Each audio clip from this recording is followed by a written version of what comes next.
Mehta ji, secretary tribal affairs तथा CEO mission youth doctor Shahid Iqbal Chaudhary ji, Baba Ghulam Shah university के सम्माननीय वाइस चांसलर साहब, जम्मू कश्मीर प्रशासन के हमारे सभी वरिष्ठ अधिकारीगण, प्रथम जम्मू कश्मीर ट्राइबल अवार्ड्स के सभी विजेता, देवियों सज्जनों तथा मित्रों, कुछ दिन पहले असमय बारिश तथा बर्फबारी की वजह से ऊपरी पर्वतीय इलाकों में रहने वाले अनेक ट्राइबल परिवारों तथा उनके माल मवेशियों को काफ़ी तकलीफें उठानी पड़ी। आप काफ़ी कठिनाई से गुजरे हैं। बहुत से परिवारों ने मवेशियों की अकस्मात मृत्यु की वजह से आर्थिक तकलीफ भी उठाई। प्रशासन की ओर से संबंधित जिलों से यह अपेक्षा की गई है कि विलंब राहत आप सबको उपलब्ध कराई जाए। असेसमेंट की प्रक्रिया काफ़ी हद तक पूरी कर ली गई। यहाँ जो हमारे जिले के अफसरान हैं उनसे मेरा आग्रह होगा, और बाकी भी जो लोग हैं, इन परिवारों को प्राकृतिक आपदा की वजह से हुए नुकसान की जो भरपाई वैधिक रूप से हम कर सकते हैं, अविलंब हमें इस काम को पूरा करना चाहिए। ट्राइबल समुदाय के समग्र विकास के प्रगति पथ के लिए आज अनेक नए कार्यक्रम शुरू हुए। बहुत से इनोवेटिव स्टेप्स आदरणीय प्रधानमंत्री श्रीमान नरेंद्र मोदी जी के सबका साथ सबका विकास, सबका विश्वास तथा सबका प्रयास के मूल मंत्र को ध्यान में रखते हुए ट्राइबल समुदाय की तरक्की, उनकी विरासत और संस्कृति के संरक्षण पर प्राथमिकता पर काम करने का प्रयास हमारा विभाग कर रहा है, और अनेक कार्यक्रम आपने देखे उसी हिसाब से नियोजित किए गए। एक दिन दिल्ली में किसी पत्रकार ने कुछ दिन पहले मुझसे एक सवाल किया कि आदिवासी समुदाय के लिए जम्मू कश्मीर में 3 वर्षों में क्या बदला। हालांकि सवाल ये होना चाहिए था कि क्या नहीं बदला। पिछले वर्ष भारत के सम्माननीय प्रधानमंत्री जी ने वीर आदिवासी स्वतंत्रता सेनानी की स्मृति में 15 नवंबर को जनजातीय गौरव दिवस मनाने का निर्णय किया था, और हम सब ने भी वो कार्यक्रम जम्मू में किया था। इस वर्ष जम्मू कश्मीर के आदिवासी इतिहास में पहली बार समाज के विभिन्न क्षेत्रों में उल्लेखनीय योगदान देने के लिए अनेक प्रतिभाओं को तथा संस्थाओं को सम्मान से नवाजा गया है।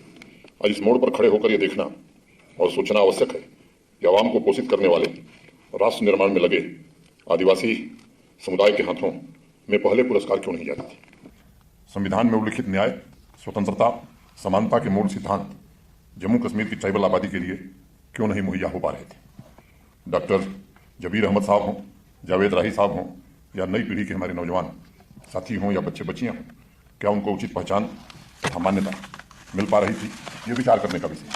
आखिर क्यों राष्ट्र की स्वतंत्रता और उसके निर्माण के लिए अपने जीवन का बलिदान देने वाले महान आदिवासी नायक अभी तक गुमनाम क्यों थे। इन सभी सवालों के केंद्र में मैं समझता हूं कि हुकूमतों का असली चेहरा उजागर हो जाएगा। जल, जंगल, प्राकृतिक संसाधनों के सहारे सरल जीवन जीने वाले ट्राइबल समुदाय को जम्मू कश्मीर में उनके जंगलों पर अधिकार से लंबे समय तक महरूफ रखा गया है। आज वाइल्ड लाइफ बोर्ड की बैठक थी। उस बैठक में फॉरेस्ट डिपार्टमेंट के लोग थे, तो फॉरेस्ट राइट एक्ट कहाँ तक लागू हुआ इसकी चर्चा हम लोगों ने की। एक बात ध्यान में आई कि जो कम्युनिटी राइट्स हैं वो मोस्टली दे दिए गए हैं, इंडिविजुअल राइट्स सभी लोगों को बहुत कम संख्या में मिले। आज तय हुआ कि इसकी एक फिर से समीक्षा करके एक समय सीमा के भीतर सबको इंडिविजुअल फॉरेस्ट राइट मिल जाए, इसका इंतजाम जरूर करेंगे। कागजों पर अधिकार लंबे समय से मिल रहा था। मैं मानता हूँ कि आदरणीय प्रधानमंत्री जी की दृढ़ इच्छा शक्ति का परिणाम है कि आज जंगलों, भूमि अधिकारों और अपनी संस्कृति की रक्षा के लिए ट्राइबल समुदाय में एक नई चेतना जागृत हुई है।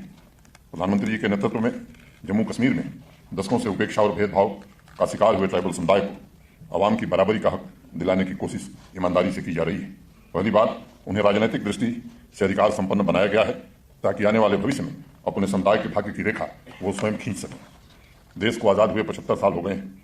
हम आज़ादी का अमृत महोत्सव मना रहे हैं, और इस कालखंड में प्रधानमंत्री जी ने देश के अगले राष्ट्रपति के लिए जो नाम रखा है श्रीमती द्रौपदी मुर्मू, मैं समझता हूँ कि ट्राइबल समुदाय के लिए भी ये गर्व का विषय है। जिस महिला ने आदिवासी समाज के मौलिक अधिकारों को स्थापित करने, समाज सेवा में अपना संपूर्ण जीवन समर्पित किया, वो भारतवर्ष के सर्वोच्च पद पर आसीन होगी। मैं समझता हूं कि ये एक बहुत ही सराहनीय पहल है। ये कदम अवश्य ही ट्राइबल समुदाय की गरिमा को पुनर्स्थापित करेगा तथा इस देश की आदिवासी आबादी की वर्तमान तथा भावी पीढ़ी को अपने आप को राष्ट्र निर्माण में झोंकने की प्रेरणा भी देगा। दिल्ली के पत्रकार साहब को शायद अपने सवाल का जवाब मिल गया होगा। किसी राज्य का नाम नहीं लेना चाहता, लेकिन ऐसे अनेक बड़े राज्य हैं जहां जम्मू कश्मीर की तरह वहां के आदिवासी परिवार माल मवेशी लेकर साल के 6 महीने एक विशेष क्षेत्र में जाते हैं। इस साल अभी मेहता जी ने बताया, खबर छपी कि जम्मू कश्मीर प्रशासन आदिवासी परिवारों तथा उनके माल मवेशी के लिए परिवहन के बस और ट्रक का इंतजाम कर रहा है। तो अनेक लोगों को बड़ा आश्चर्य हुआ, भाई ऐसी सुविधा तो ये उपलब्ध नहीं थी। और ये सच है कि वार्षिक प्रवास के लिए आदिवासी आबादी के लिए जम्मू कश्मीर के अलावा ये व्यवस्था देश के दूसरे किसी राज्य ने नहीं की है। इसके लिए मैं अपने सेक्रेटरी साहित्य इकबाल चौधरी और उनके सभी साथियों को बधाई देना चाहता हूँ। जम्मू कश्मीर प्रशासन को इस बात पर खुशी है कि आज़ादी के अमृत महोत्सव में हम सिर्फ आदिवासी समाज के योगदान की सराहना नहीं कर रहे हैं, बल्कि एक नई सामाजिक व्यवस्था की स्थापना करने की कोशिश कर रहे हैं। और यहाँ आदिवासी समाज की सेवा में लगे जितने लोग मौजूद हैं, उन्हें मैं भरोसा देना चाहता हूँ कि इस राष्ट्र के निर्माण में आपने जो त्याग किया है, इस समाज को पोषित करने में आपने जो कुर्बानी दी है, उसका ऋण पूरे राष्ट्र पर है, हम सब पर है।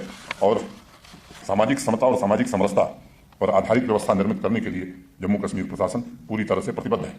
मैं आपके हितों की रक्षा के साथ आदिवासी समुदाय की शिक्षा, आर्थिक कल्याण और सामुदायिक उत्थान के लिए हर प्रयत्न करने की कोशिश हम सब करेंगे। मित्रों, अभी आपने देखा IIT जम्मू तथा बाबा गुलाम साहब यूनिवर्सिटी के में ट्राइबल चेयर की स्थापना आदिवासी समुदाय की सांस्कृतिक विरासत एकेडमिक रिसर्च में मील का पत्थर साबित होगी, ऐसा मेरा दृढ़ विश्वास है। जावेद राही साहब तथा उनके बहुत से मित्रों ने पिछले कुछ सालों में साहित्य कला के ऊपर अप्रतिम काम किया है, जिसकी जितनी सराहना की जाए वो कम है। लेकिन संस्थागत सहयोग के न होने से एकेडमिक रिसर्च में कहीं न कहीं गैप रह जाता था। अब IIT जम्मू तथा यूनिवर्सिटी बाबा गुलाम साहब यूनिवर्सिटी के सहयोग से दुर्लभ किताबों, भाषा शैली, सामाजिक और सांस्कृतिक धरोहर को पुनर्जीवित करने का प्रयास किया जाएगा। और सबसे बड़ी बात, डॉक्यूमेंटेड इतिहास को डिजिटाइज भी किया जा सकेगा। आज ट्राइबल रिसर्च इंस्टीट्यूट का न्यूज़लेटर तथा वेबसाइट भी लॉन्च हुई। ये अत्यंत सराहनीय कदम है और मैं मानता हूँ कि जम्मू कश्मीर की जनजातीय संस्कृति तथा इतिहास में देश भर के छात्रों, शोधकर्ताओं और टूरिस्ट की दिलचस्पी बढ़ेगी और उन सुविधाओं का भरपूर इस्तेमाल करके हमारी आने वाली पीढ़ियाँ भी समृद्ध सांस्कृतिक विरासत से परिचित हो सकेंगी। आदिवासी समाज के लिए शिक्षा को मुझे लगता है कि मैं सुधार और तरक्की का सबसे बड़ा माध्यम मानता हूँ। जम्मू कश्मीर प्रशासन ने पिछले वित्तीय वर्ष में 31 करोड़ रुपए ट्राइबल समुदाय के बच्चियों को छात्रवृत्ति स्कॉलरशिप के रूप में दिए थे। और इस साल इस बजट को बढ़ाकर 31 करोड़ से 45 करोड़ जम्मू कश्मीर प्रशासन ने किया। मैं अगर कुछ आंकड़े आपको बताऊं, 44 सालों में ट्राइबल समुदाय के कल्याण के लिए जितने कार्य किए गए थे, मैं मानता हूं कि पिछले 2 वर्षों में उससे ज़्यादा काम ट्राइबल विभाग ने किया। मैंने अभी फॉरेस्ट राइट एक्ट का जिक्र किया, चाहे वो फॉरेस्ट राइट एक्ट के सर्टिफिकेट से लेकर स्मार्ट क्लासेस तथा रेजिडेंशियल स्कूल जैसी अनेक योजनाओं को जमीन पर लागू करने में सफलता मिली है। जो सालों से वंचित समुदाय आज मुख्य धारा से जोड़ने का काम किया जा रहा है, वो निश्चित रूप से पहले होना चाहिए था। ट्राइबल समुदाय के बच्चों के लिए 44 साल में 26 हॉस्टल बनाए गए थे। एक तथ्य है जो आपको जानना चाहिए। और मैं आपसे कहना चाहता हूं कि पिछले 20 या 21 महीने पहले हम लोगों ने काम शुरू किया था। आने वाले 2 वर्षों में 37 हॉस्टल नए बना करके जम्मू कश्मीर प्रशासन जनजातीय बच्चों को सुपुर्द करेगा। शिक्षा के क्षेत्र में बच्चियों को बराबरी का हक प्रदान करने के लिए ट्राइबल समुदाय की बच्चियों के लिए हॉस्टल की स्थापना की जा रही है।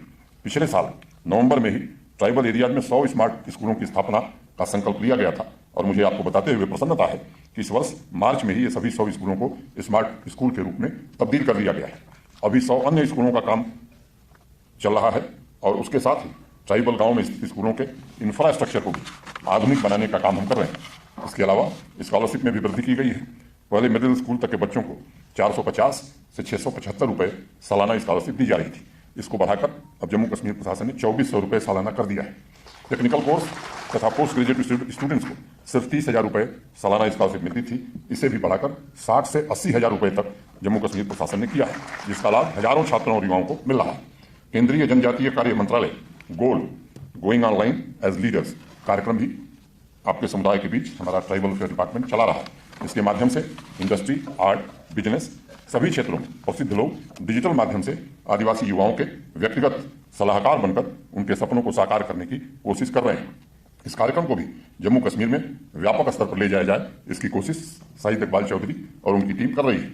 इसके अलावा जितने भी प्रोजेक्ट चल रहे हैं उसमें आदिवासी समाज की भागीदारी को बढ़ाना तथा ट्राइबल युवाओं के बीच नेतृत्व को लेकर जागरूकता पैदा करने के लिए भी मैं समझता हूं कि ये वक्त है कि हम सबको प्रतिबद्ध होकर के इसके लिए काम करने की आवश्यकता है। फॉरेस्ट राइट एक्ट के साथ साथ वन संपदा अधिकार यानी प्रधानमंत्री वन धन योजना को भी जम्मू कश्मीर में लागू किया गया है। आपकी आजीविका में एक और स्रोत जुड़े, आपकी आमदनी में इजाफा हो, इसके लिए जम्मू कश्मीर में हम 100 वन धन केंद्रों की स्थापना कर रहे हैं, ताकि वनों से चुनकर जो कीमती उत्पाद आप लोग लाते हैं उसकी सही कीमत आपको मिल सके। ट्राइबल समुदाय में महिलाओं की सामाजिक तथा आर्थिक दोनों स्वरूपों में महत्वपूर्ण भूमिका रही है। ट्राइबल समुदाय की सभी माताओं बहनों को आर्थिक रूप से स्वतंत्र और सशक्त बनाने के लिए जम्मू कश्मीर में 1500 वन धन सेल्फ हेल्प ग्रुप बनाने का काम प्रारंभ किया गया। मैं समझता हूं कि वो भी समय सीमा के भीतर पूरा कर लिया जाएगा। आदिवासी उत्पादों की ई कॉमर्स बिक्री को भी बढ़ावा दिया जाएगा और जल्दी ये उत्पाद अमेजॉन, फ्लिपकार्ट और जेम जैसे सभी प्रमुख ई कॉमर्स पोर्टल पर मौजूद होंगे। ऐसा मैं उम्मीद करता हूं कि साहिब चौधरी और उनकी टीम इस काम को भी जल्दी पूरा कर लेगी। ट्राइबल कम्युनिटी के स्वास्थ्य पर विशेष ध्यान रखते हुए प्रशासन ने पिछले वर्ष ही एक ट्राइबल हेल्थ प्लान शुरू किया था। जहां जहां भी अस्थायी आबादी है वहां हर जगह एक हेल्थ सब सेंटर बनाने की बात हमने की है, उसमें काम शुरू हुआ है और माइग्रेटरी आबादी के लिए मोबाइल मेडिकल केयर यूनिट की व्यवस्था की जा चुकी है। इतिहास में पहली बार ट्राइबल समुदाय से आशा स्वास्थ्य कार्यकर्ताओं की नियुक्ति भी जम्मू कश्मीर प्रशासन कर रहा है, जो गर्मियों के सीजन में ऊपरी पहाड़ी इलाकों में रहने वाले आबादी के स्वास्थ्य रक्षा के लिए काम कर सकेंगी। शहीद इकबाल चौधरी और उनकी टीम को मैं हृदय से बधाई देना चाहूंगा कि उन्होंने केंद्रीय जनजातीय कार्य मंत्रालय की टेलीमेडिसिन योजना को प्राथमिकता के आधार पर जम्मू कश्मीर में शुरू करने में सफलता प्राप्त की है। दूर दराज के इलाके में रहने वाले आदिवासी भाई बहन और स्वास्थ्य संबंधी समस्या के समाधान के लिए तुरंत स्पेशलाइज्ड डॉक्टर से सलाह ले सकेंगे। मैं मानता हूं ट्राइबल परिवारों की स्वास्थ्य रक्षा के क्षेत्र में आज एक बहुत ही महत्वपूर्ण और क्रांतिकारी बदलाव लाया गया है। मित्रों, युवाओं की स्थायी आजीविका के लिए प्रशासन ने ट्राइबल एरियाज में मिनी सीप फार्म स्थापित किए हैं और लगातार ऐसे मिनी सीप फार्म की संख्या बढ़ाने की कोशिश की जा रही है। कोशिश हो रही है कि हर साल 3 से 4 हजार युवाओं को इस क्षेत्र में रोजगार के अवसर उपलब्ध कराए जा सके। ट्राइबल समुदाय के युवाओं को डेयरी सेक्टर से भी जोड़ने की कोशिश की गई है। इस कारोबार से जुड़े युवाओं को ट्रेनिंग, ब्रांडिंग, मार्केटिंग और ट्रांसपोर्ट की सुविधा भी प्रदान कराई जा रही है। ट्राइबल समुदाय के बच्चों को स्किल डेवलपमेंट के कार्यक्रम से भी जोड़ा गया है और मॉडर्न तकनीक, आज के बदलते बिजनेस के स्वरूप के अनुसार वोकेशनल ट्रेनिंग भी दी जा रही है, ताकि समाज की मुख्य धारा से जुड़कर वो अपने भविष्य की बागडोर खुद संभाल सकें। बीते कुछ महीनों में ट्राइबल रिसर्च इंस्टीट्यूट के माध्यम से अनेक सर्वे तथा रिसर्च के काम पूरे किए गए। मुझे उम्मीद है कि स्किल डेवलपमेंट के इकोसिस्टम द्वारा आदिवासी युवाओं में बेरोजगारी की समस्या को खत्म करने में आने वाले दिनों में हम कामयाब हो सकेंगे। मित्रों, केंद्रीय जनजातीय कार्य मंत्रालय के अलावा लगभग 40 केंद्रीय मंत्रालय और डिपार्टमेंट आदिवासी समुदाय के कल्याण कार्यक्रमों के लिए एक निश्चित बजट प्रदान कर रहे हैं। सामाजिक आर्थिक विकास, लाइवलीहुड जनरेशन, शिक्षा के अलावा मैं समझता हूं क्लाइमेट चेंज की चुनौती से प्रभावी ढंग से निपटने में आदिवासी समुदाय पूरे यूटी का, या मैं कहूं कि पूरे समाज का पथ प्रदर्शन कर सकता है। आदरणीय प्रधानमंत्री जी ने ट्राइबल गांवों के तीव्र और समावेशी विकास के लिए प्रधानमंत्री आदि आदर्श ग्राम योजना शुरू की है। मैं यूटी ट्राइबल डिपार्टमेंट से अनुरोध करूंगा कि क्लाइमेट एक्शन से संबंधित कार्यक्रमों की समीक्षा करके एनुअल अर्थ केन अवार्ड्स आने वाले दिनों में हम शुरू कर सकते हैं, ताकि ट्राइबल कम्युनिटी के बेस्ट परफॉर्मेंस करने वाले नौजवानों को, व्यक्तियों को हम अवार्ड दे सकें। पिछले 2 सालों में आदिवासी समुदाय के कल्याण के लिए जितने भी कार्यक्रम शुरू किए गए हैं, उसके अनुभव के आधार ये बात मैं कह सकता हूं कि मूर्त एवं अमूर्त, टेंजिबल एंड इनटेंजिबल दोनों स्तरों पर कार्य करने की आवश्यकता है। बुनियादी ढांचे का विकास तथा मानव संसाधन, संस्थागत विकास दोनों का बैलेंस एक ठीक ढंग से हो, ये आवश्यक है। सभी कल्याणकारी योजनाओं का कन्वर्जेंस ट्राइबल डिपार्टमेंट करे और समुदाय के हर एक व्यक्ति का कर्तव्य है कि उनके इलाके में भौतिक, प्राकृतिक, सामाजिक और मानव पूंजी का समुचित दोहन हो सके। इस वर्ष सभी कैटेगरी के 26 ट्राइबल अवार्ड्स में सिर्फ 6 बच्चियां तथा महिलाएं हैं। हो सकता है नॉमिनेशन की सूचना उन तक न पहुंची हो। अगली बार हमारी कोशिश होनी चाहिए कि अवार्ड्स की सूचना उन तक भी पहुंचे, और अगर जरूरत पड़े तो उनके लिए विशेष प्रयास करके 26 में कम से कम 12-13 महिलाएं जरूर होनी चाहिए।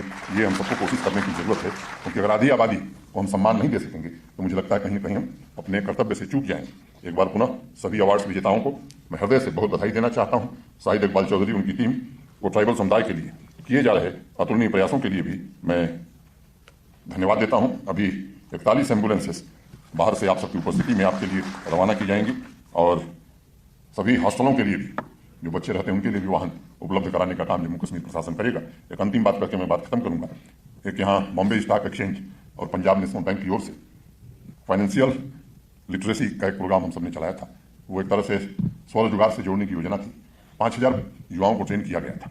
अभी मैंने मेहता जी को और शहीद इकबाल चौधरी को बॉम्बे स्टॉक एक्सचेंज के एमडी और स्टेट बैंक के चेयरमैन ने जो कागज भेजा है, वो दूसरा चरण 5000 युवाओं को फिर से, ताकि वो स्वरोजगार पा सकें और बड़े आराम से हाई स्कूल पास लड़का 20-25 हज़ार से ज़्यादा कमाई हर महीने कर सकता है।